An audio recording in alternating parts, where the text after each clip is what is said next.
Hi friends, welcome back to my YouTube channel. ಎಲ್ಲರೂ ಹೇಗಿದ್ದೀರಾ friends? ಇವತ್ತು ನಾನು ಮಧ್ಯಾಹ್ನ ಲಂಚಿಗೆ ಮಂಗಳೂರು ಸೌತೆ ನೋಡಿ, ಇದೊಂದು ಮಂಗಳೂರು ಸೌತೆ ಇಟ್ಕೊಂಡಿದ್ದೇನೆ. ಇದರದ್ದು ಹುಳಿ ಮಾಡ್ತಾ ಇದ್ದೇನೆ.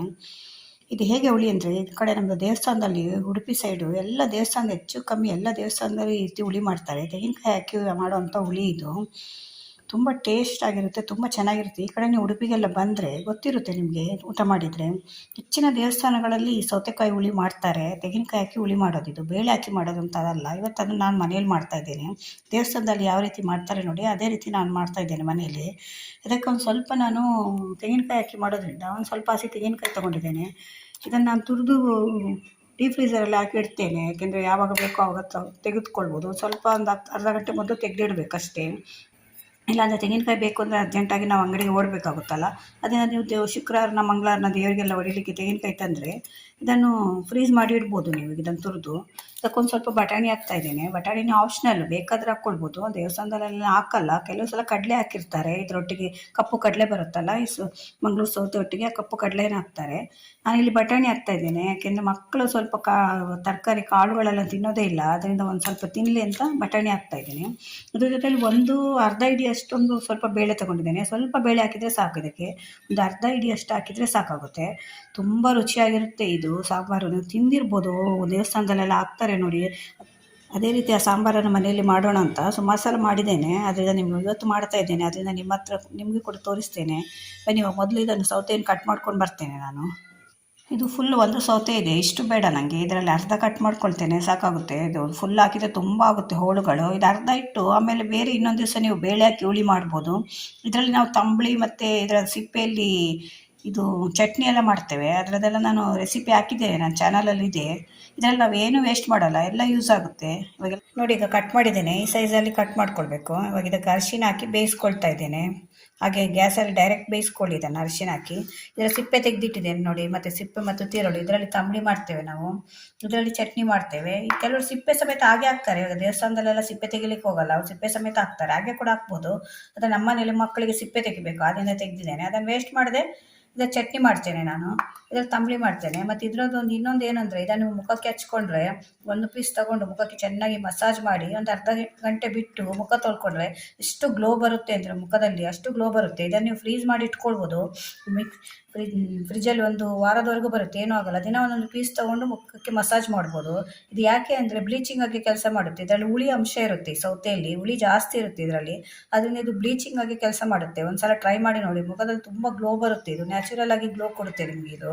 ಅದರಿಂದ ಬಿಸಾಡಬೇಡಿ. ನೀವು ಒಂದು ಏನು ಯೂಸ್ ಮಾಡಲಿಲ್ಲ ಅಂದರೆ ಅದಕ್ಕಾದರೂ ಯೂಸ್ ಆಗುತ್ತೆ. ಡೀಪ್ ಫ್ರೀಜರಲ್ಲಿ ಸ್ಟೋರ್ ಮಾಡಿ ಇಟ್ಕೊಳ್ಳಿ ನೀವು.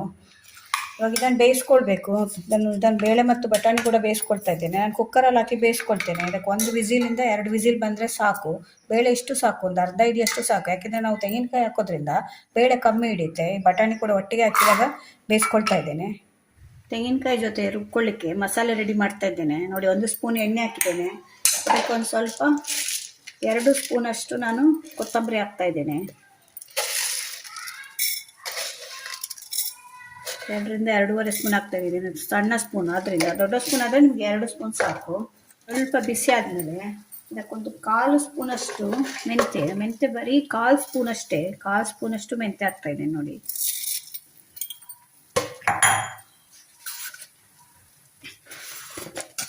ಮತ್ತು 1 ಸ್ಪೂನಷ್ಟು ಜೀರಿಗೆ. ಇದು 2 ಸ್ಪೂನ್ ಧನಿಯಾ ಹಾಕಿದ್ದೇವಲ್ಲ ನಾವು, ಕೊತ್ತಂಬರಿ ಬೀಜ. 1 ಸ್ಪೂನಷ್ಟು ಜೀರಿಗೆ ಹಾಕ್ತಾ ಇದ್ದೇನೆ. ಒಂದು ಸ್ವಲ್ಪ ಚೆನ್ನಾಗಿ ಹುರ್ಕೊಳ್ಳಿ. ಒಂದು ಸ್ವಲ್ಪ ಇದು ಫ್ರೈ ಆಗಬೇಕು. 1 ಸ್ಪೂನಷ್ಟು ಉದ್ದಿನಬೇಳೆ ಹಾಕ್ತಾ ಇದ್ದೇನೆ. ಮತ್ತೊಂದು 1/4 ಸ್ಪೂನಷ್ಟು ಕಡಲೆಬೇಳೆ ಹಾಕ್ತಾ ಇದ್ದೇನೆ. ಕಡಲೆಬೇಳೆ ಜಾಸ್ತಿ ಬೇಡ, ಒಂದು 1/4 ಸ್ಪೂನ್ ಸಾಕು. ಮತ್ತೊಂದು 1/4 ಸ್ಪೂನಷ್ಟು ಅಕ್ಕಿ ಕೂಡ ಹಾಕ್ತಾ ಇದ್ದೇನೆ. ಇದು ಅಕ್ಕಿ ಕಡಲೆಬೇಳೆ ಎಲ್ಲ ಯಾಕೆ ಹಾಕೋದು ಅಂದರೆ, ಅದೊಂದು ಸ್ವಲ್ಪ ಗಟ್ಟಿ ಬರಲಿಕ್ಕೆ. ನಿಮಗೆ ಅದು ಹುಳಿ ಮಾಡುವಾಗ ಇಲ್ಲ ನೀರಾಗುತ್ತೆ, ಒಂದಕ್ಕೆ ಆಗಬೇಕಲ್ಲ ತೆಂಗಿನಕಾಯಿ. ಇದು ಬೇಳೆ ಜಾಸ್ತಿ ಇರೋಲ್ಲಲ್ಲ, ನಿಮಗೆ ಬೇಳೆ ಹಾಕಿ ಅದು ಗಟ್ಟಿ ಕೊಡುತ್ತೆ. ಇದು ಬೇಳೆ ಜಾಸ್ತಿ ಇರೋಲ್ಲ, ಅದರಿಂದ ಅದು ಗಟ್ಟಿ ಬರಲಿಕ್ಕೋಸ್ಕರ ನಾವು ಸ್ವಲ್ಪ ಕಡಲೆಬೇಳೆ ಸ್ವಲ್ಪ ಅಕ್ಕಿ ಹಾಕೋದು. ಯಾವುದಾದ್ರೂ ಒಂದು ಹಾಕ್ಕೊಳ್ಬೋದು, ಕಡಲೆಬೇಳೆ ಇಲ್ಲದಿದ್ದರೆ ಅಕ್ಕಿ. ಹಾಗೆ ನಾನು 2 ಸ್ವಲ್ಪ ಹಾಕಿದ್ದೇನೆ. ಇವಾಗ ನೋಡಿ ಫ್ರೈ ಆಗ್ತಾ ಇದೆ, ಒಳ್ಳೆ ಘಮ ಬರ್ತಾ ಇದೆ. ನಿಮಗೆ ಗೊತ್ತಾಗುತ್ತೆ ಅದು ಅಕ್ಕಿ ಎಲ್ಲ ದಪ್ಪ ಆಗಿದೆ ನೋಡಿ. ಇವಾಗ ಒಂದು ಸ್ವಲ್ಪ ಕರಿಬೇವು ಹಾಕ್ತಾ ಇದ್ದೇನೆ. ಇದು ಫ್ರೆಶ್ ಕರಿಬೇವು, ಗಿಡದಲ್ಲಿ ಬೆಳೆದಂಥದ್ದು. 4 ಇದಕ್ಕೆ ಒಣಮೆಣಸು ಹಾಕ್ತಾ ಇದ್ದೇನೆ, 2 ಗುಂಟೂರು ಹಾಕ್ತಾ ಇದ್ದೇನೆ ಖಾರಕ್ಕೆ, ಮತ್ತು 2 ಬ್ಯಾಡಿಗೆ ಹಾಕ್ತಾ ಇದ್ದೇನೆ. ನಾವು ಸ್ವಲ್ಪ ಮೀಡಿಯಮ್ ಖಾರ ತಿನ್ನೋದು, ಅದರಿಂದ ಇಷ್ಟ ಆಗ್ತದೆ. ನಿಮಗೆ ಖಾರ ಜಾಸ್ತಿ ಬೇಕು ಅಂದರೆ ಜಾಸ್ತಿ ಹಾಕ್ಕೊಳ್ಬೋದು ನೀವು. ಈ ಮೆಣಸಿನ್ಕಾಯನ್ನು ಒಣಮೆಣಸನ್ನು ಲಾಸ್ಟಲ್ಲಿ ಹಾಕಬೇಕು ನೀವು, ಅದು ಜಾಸ್ತಿ ಏನು ಉರಿಬೇಕು ಅಂತಿಲ್ಲ, ಅದನ್ನು ಬಿಸಿಗೆ ಅದು ಬಾಡುತ್ತೆ, ಅದರಿಂದ ಅದನ್ನು ಲಾಸ್ಟಲ್ಲಿ ಹಾಕ್ಕೊಂಡ್ರೆ ಆಯಿತು. ಇವಾಗ ಆಲ್ಮೋಸ್ಟ್ ಆಯಿತು. ಇವಾಗ ಇದು ತಣ್ಣಗಾದ್ಮೇಲೆ ಇದನ್ನು ತೆಂಗಿನಕಾಯಿ ಜೊತೆ ರುಬ್ಕೊಳ್ಬೇಕು. ಈಗ ನೋಡಿ ಬಟಾಣಿ ಮತ್ತು ಬೇಳೆ ಬೆಂದಿದೆ, ಎಷ್ಟು ಚೆಂದ ಮಾಡಿ ಬೆಂದಿದೆ. ಒಂದು 2ರಿಂದ 3 ವಿಸಿಲ್ ಬರ್ಸಿದ್ದೇನೆ. ಸೌತೆಕಾಯಿ ಕೂಡ ಬೆಂದಿದೆ, ಮಂಗಳೂರು ಸೌತೆ ಇಲ್ಲ, ಇದು ಕೂಡ ಬೇಯಿಸ್ಕೊಂಡಿದೆ. ಇದು ಕುಕ್ಕರಲ್ಲಿ ಇರಲಿಲ್ಲ, ಡೈರೆಕ್ಟ್ ಬೇಯಿಸ್ಕೊಂಡಿದ್ದೇನೆ. ಕುಕ್ಕರಲ್ಲಿಟ್ಟರೆ ತುಂಬ ಬೆಂದೋಗುತ್ತೆ, ತುಂಬ ಬೇಯಬಾರ್ದು, ಇದು ಸ್ವಲ್ಪ ಆಫ್ ಬಾಯ್ಲ್ ಥರ ಆಗಬೇಕು. ತೆಂಗಿನಕಾಯಿ ಕೂಡ ರುಬ್ಬಿಟ್ಕೊಂಡಿದ್ದೇನೆ, ಅದು ಮಸಾಲೆ ಹುರಿದು ತೋರಿಸ್ದಲ್ಲ ನಿಮಗೆ, ಆ ಮಸಾಲೆ ಮತ್ತು ತೆಂಗಿನ ತುರಿ ಹಾಕಿ ರುಬ್ಬಿಟ್ಕೊಂಡಿದ್ದೇನೆ. ತುಂಬ ತೆಂಗಿನ ತುರಿ ಹಾಕಬೇಡಿ, ಸ್ವಲ್ಪ ಹಾಕಿದರೆ ಸಾಕಾಗುತ್ತೆ. ನೋಡಿ ಈಗ ಬೇಳೆ ಕುದಿಲಿಕ್ಕೆ ಇಟ್ಟಿದ್ದೇನೆ. ಇವಾಗ ಅದಕ್ಕೆ ನಾವು ಸೌತೆ ಬೇಯಿಸಿ ಇಟ್ಕೊಂಡಿದ್ವಲ್ಲ ಮಂಗಳೂರು ಸೌತೆ, ಅದನ್ನು ಕೂಡ ಹಾಕ್ತಾ ಇದ್ದೇನೆ. ಎಷ್ಟು ಚೆಂದ ಕಾಣ್ತಾ ಇದೆ ನೋಡಿ, ರುಚಿ ಕೂಡ ಅಷ್ಟೇ ಚೆನ್ನಾಗಿರುತ್ತೆ. ಒಂದು ಸಲ ಚೆನ್ನಾಗಿ ಮಿಕ್ಸ್ ಮಾಡ್ಕೊಳ್ಳಿ. ಒಂದು ರುಚಿಯೇ ಬೇರೆ ಇರುತ್ತೆ ಮಂಗಳೂರು ಸೌತೆಯಲ್ಲಿ, ನೀವು ಏನೇ ಮಾಡಿದರೂ ಕೂಡ ಒಂದೊಂದು ಇದರಲ್ಲಿ ಒಂದೊಂದು ಬಗೆಯಲ್ಲಿ ಒಂದೊಂದು ರುಚಿ ಬರುತ್ತೆ, ಅಷ್ಟು ಚೆನ್ನಾಗಿರುತ್ತೆ ಇದು. ಇವಾಗ ಇದಕ್ಕೆ 1ರಿಂದ 1.5 ಸ್ಪೂನಷ್ಟು ಉಪ್ಪು ಹಾಕ್ತಾ ಇದ್ದೇನೆ. ಉಪ್ಪು ನೋಡ್ಕೊಂಡು ಹಾಕ್ಕೊಳ್ಬೇಕು, ಯಾಕೆಂದರೆ ಜಾಸ್ತಿ ಆದರೆ ಕಷ್ಟ. ಹುಳಿ ಕೂಡ ಅಷ್ಟೇ, ಉಪ್ಪು ಹುಳಿ ನೋಡ್ಕೊಂಡು ಹಾಕ್ಕೊಳ್ಳಿ, ಯಾಕೆಂದರೆ ಇದು ಸೌತೆಯಲ್ಲಿ ಹುಳಿ ಅಂಶ ಇರುತ್ತೆ.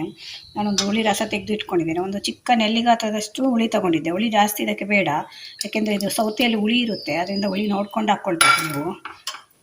ಜಾಸ್ತಿ ಹುಳಿ ಹಾಕಿದರೆ ಹುಳಿ ಆಗುತ್ತೆ.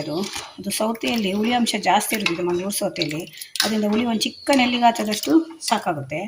ಮತ್ತು ಈಗ ಒಂದು ಚಿಕ್ಕ ಪೀಸು ಬೆಲ್ಲ ಹಾಕ್ತಾ ಇದ್ದೇನೆ. ನೋಡಿ ಇಷ್ಟು ಚಿಕ್ಕ ಪೀಸು ಬೆಲ್ಲ ಹಾಕ್ತಾ ಇದ್ದೇನೆ. ಬೆಲ್ಲ ಬೇಡ ಅಂದರೆ ನೀವು ಸ್ಕಿಪ್ ಮಾಡ್ಕೊಳ್ಬೋದು.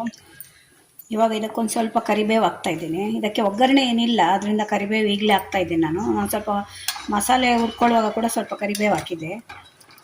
ಮಕ್ಕಳು ಬೈತಾರೆ ಕರಿಬೇವು ಜಾಸ್ತಿ ಹಾಕ್ತೀಯ ಅಂತ, ಆದರೆ ಇದು ಅಷ್ಟು ಒಳ್ಳೆಯದಲ್ವ ಸ್ಕಿನ್ನಿಗೆ. ನಮಗೆ ಸ್ಕಿನ್ ಗ್ಲೋ ಬರುತ್ತೆ ಇದು ತಿನ್ನೋದ್ರಿಂದ, ಡೈಜೆಷನ್ ಚೆನ್ನಾಗಾಗುತ್ತೆ, ಮತ್ತು ಕಣ್ಣಿಗೆ ಒಳ್ಳೆಯದು, ಕೂದಲಿಗೆ ಒಳ್ಳೆಯದು. ಇಷ್ಟೆಲ್ಲ ಒಂದು ಮೆಡಿಸಿನ್ ವ್ಯಾಲ್ಯೂ ಇರೋಂಥ ಒಂದು ಗಿಡ ಅದು ಕರಿಬೇವು. ಅದನ್ನು ನಾವು ಯೂಸ್ ಮಾಡೋದು ಕಡಿಮೆ, ಒಗ್ಗರಣೆಗೆ ಹಾಕಿದರೆ ತೆಗೆದು ಬಿಸಾಡ್ತೇವೆ. ಅದರಿಂದ ನಾನು ಆದಷ್ಟು ಕರಿಬೇವನ್ನು ಯೂಸ್ ಮಾಡ್ತೇನೆ.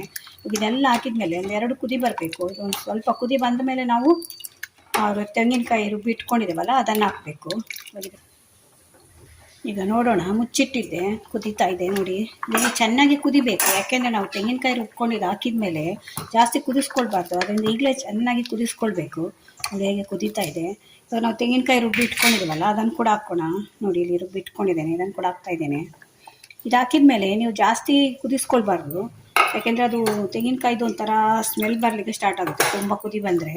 ಇದಕ್ಕೆ ಸ್ವಲ್ಪ ನೀರು ಹಾಕಿ ನೀವು ಎಷ್ಟು ನೀರು ಬೇಕು ನಿಮಗೆ ನೋಡಿಕೊಂಡು ಹಾಕ್ಕೊಳ್ಳಿ. ಸ್ವಲ್ಪ ಚೆನ್ನಾಗಿ ಮಿಕ್ಸ್ ಮಾಡಿ.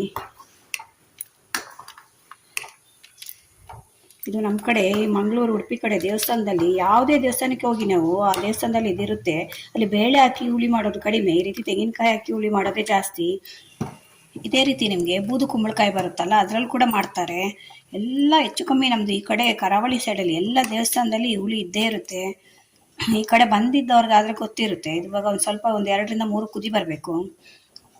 ಕರಿಬೇವು ನೋಡಿ ಎಷ್ಟೊಂದು ಕಾಣ್ತಿದೆ. ಈಗ ನನ್ನ ಮಕ್ಕಳು ಬೈತಾರೆ, ಫ್ರೀಯಾಗಿ ಸಿಕ್ಕಿದೆ, ಮನೆಯಲ್ಲೇ ಬೆಳೀತಿದೆ ಕರಿಬೇವು ಅಂತೇಳಿ ಎಲ್ಲದಕ್ಕೆ ಹಾಕ್ತೇನೆ ಅಂತ. ಇದು ಕುದಿ ಬರಬೇಕು, ಮುಚ್ಚಿಡ್ತೇನೆ. ಮುಚ್ಚಿಡೋದ್ರಿಂದ ಏನಾಗುತ್ತೆ ಅಂದರೆ ನಿಮಗೆ ಬೇಗ ಕುದಿಯುತ್ತೆ, ಮತ್ತು ನಮಗೆ ಗ್ಯಾಸ್ ಕೂಡ ಸೇವ್ ನೋಡಿ. ಚೆನ್ನಾಗಿ ಕುದೀತಾ ಇದೆ, ಮುಚ್ಚಿಟ್ಟಿದ್ರಿಂದ ಬೇಗ ಕುದಿಲಿಕ್ಕೆ ಶುರುವಾಯಿತು. ಇದು ನಿಮಗೆ ಸ್ವಲ್ಪ ಗಟ್ಟಿಯಾಗಿ ನೀರಾಗಿ ಮಾಡ್ಕೊಳ್ಬೇಕು, ಯಾಕೆಂದರೆ ಆಮೇಲೆ ಸ್ವಲ್ಪ ತಣ್ಣಗಾದಾಗ ಗಟ್ಟಿಯಾಗುತ್ತೆ. ಅದಕ್ಕೊಂದು ಸ್ವಲ್ಪ ಕೊತ್ತಂಬರಿ ಸೊಪ್ಪು ಕೂಡ ಹಾಕಿದ್ದೇನೆ, ಅದು ಕೂಡ ಆಪ್ಷನಲ್ಲು, ಬೇಕಾದರೆ ಹಾಕ್ಕೊಳ್ಬೋದು. ಅದು ಹಾಕೋದ್ರಿಂದ ಸ್ವಲ್ಪ ಟೇಸ್ಟ್ ಚೆನ್ನಾಗಿ ಬರುತ್ತೆ. ದೇವಸ್ಥಾನದಲ್ಲೆಲ್ಲ ಹಾಕೋಲ್ಲ, ನಾನು ಹಾಕಿದ್ದೇನೆ ಅಷ್ಟೇ. ಇವಾಗ ಇದು ನಾನು ಸ್ವಲ್ಪ ನೀರು ಹಾಕ್ತಾ ಇದ್ದೇನೆ ಇದಕ್ಕೆ. ಇದು ಸೌತೆ ಬೇಯಿಸ್ಕೊಂಡ ನೀರಿತ್ತು, ಅದನ್ನೇ ಹಾಕ್ತಾ ಇದ್ದೇನೆ. ಯಾವುದನ್ನು ಕೂಡ ಚೆಲ್ಲಬೇಡಿ. ನೀವು ಮೇಲೆ ನೀರು ಹಾಕ್ಕೊಳ್ಬೇಕು ಅಂತಂದರೆ ತರಕಾರಿ ಎಲ್ಲ ಬೇಯಿಸಿದ ನೀರು ಇರುತ್ತಲ್ಲ ಅದನ್ನೇ ಹಾಕ್ಕೊಳ್ಳಿ.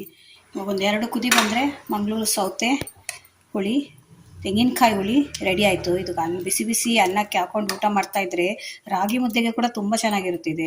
ಅನ್ನಕ್ಕೆ ಮತ್ತು ರಾಗಿ ಮುದ್ದೆಗೆ ಸೂಪರ್ ಕಾಂಬಿನೇಷನು. ಚಪಾತಿಗೆ ಏನೂ ಇಲ್ಲ ಅಂದರೆ ಇದನ್ನು ಕೂಡ ಯೂಸ್ ಮಾಡ್ಕೊಳ್ಬೋದು, ಅಷ್ಟೇ ಚೆನ್ನಾಗಿರುತ್ತೆ. ನೋಡಿ ಈಗ ಕುದೀತಾ ಇದೆ, ಎಷ್ಟು ಕುದಿ ಬಂದರೆ ಸಾಕು, ಅದಕ್ಕಿಂತ ಜಾಸ್ತಿ ಬರಬಾರ್ದು. ಈಗ ಆಫ್ ಮಾಡ್ತಾ ಇದ್ದೇನೆ. ನೋಡಿ ಫ್ರೆಂಡ್ಸ್, ಮಂಗಳೂರು ಸೌತೆ ತೆಂಗಿನಕಾಯಿ ಹುಳಿ ರೆಡಿಯಾಗಿದೆ. ಕಾಣ್ತಿದೆ ನೋಡಿ ಎಷ್ಟು ಬಿಸಿ ಬಿಸಿ ಇದೆ. ಈಗ ಮಳೆಗಾಲ ಅಲ್ವಾ, ಈ ಮಳೆಗೆ ಚಳಿಗೆ ಈ ಬಿಸಿ ಬಿಸಿ ಅನ್ನಕ್ಕೆ ಹಾಕ್ಕೊಂಡು ತಿಂತಾಯಿದ್ರೆ ಹೊಟ್ಟೆ ತುಂಬ ಊಟ ಮಾಡ್ಬೋದು. ಅಷ್ಟು ಚೆನ್ನಾಗಿರುತ್ತೆ. ದೇವಸ್ಥಾನದಲ್ಲೆಲ್ಲ ಮಾಡ್ತಾರಲ್ಲ ಅದೇ ಟೇಸ್ಟ್ ಇರುತ್ತೆ. ಒಂದು ಸಲ ಮನೆಯಲ್ಲಿ ಟ್ರೈ ಮಾಡಿ ನೋಡಿ. ಒಂದು ಸಲ ಮಾಡಿ ನೋಡಿದ್ರೆ ಮತ್ತೆ ಮತ್ತೆ ಮಾಡ್ಕೊಳ್ತೀರ ನೀವೇ. ಇದಕ್ಕೆ ಏನು ಅಂದರೆ ನೀವು ಒಗ್ಗರಣೆ ಎಲ್ಲ ಏನೂ ಹಾಕಬೇಕು ಅಂತಿಲ್ಲ, ಬೇಕಾದರೆ ಹಾಕ್ಕೊಳ್ಬೋದು. ಆದರೆ ಒಗ್ಗರಣೆ ಹಾಕಲ್ಲ ನಾರ್ಮಲಿ ಇದಕ್ಕೆ. ನಾನು ಅದಕ್ಕೆ ಕೊತ್ತಂಬರಿ ಸೊಪ್ಪು ಮತ್ತು ಕರಿಬೇವು ಹಾಕಿದ್ದೇನೆ. ಅವರು ದೇವಸ್ಥಾನದಲ್ಲೆಲ್ಲ ಕೊತ್ತಂಬರಿ ಸೊಪ್ಪು ಕೂಡ ಹಾಕೋಲ್ಲ, ಬರೀ ಕರಿಬೇವು ಮಾತ್ರ ಹಾಕ್ತಾರೆ. ಓಕೆ ಫ್ರೆಂಡ್ಸ್, ವಿಡಿಯೋ ನಿಮಗೆ ಇಷ್ಟ ಆದರೆ ನನ್ನ ಚಾನಲ್ನ ಸಬ್ಸ್ಕ್ರೈಬ್ ಮಾಡ್ಕೊಂಡು ನೋಡಿ. ಇದೇ ಥರ ಹೊಸ ಹೊಸ ವಿಡಿಯೋ ತೊಗೊಂಡು ಮತ್ತೆ ಬರ್ತೇನೆ. Bye friends.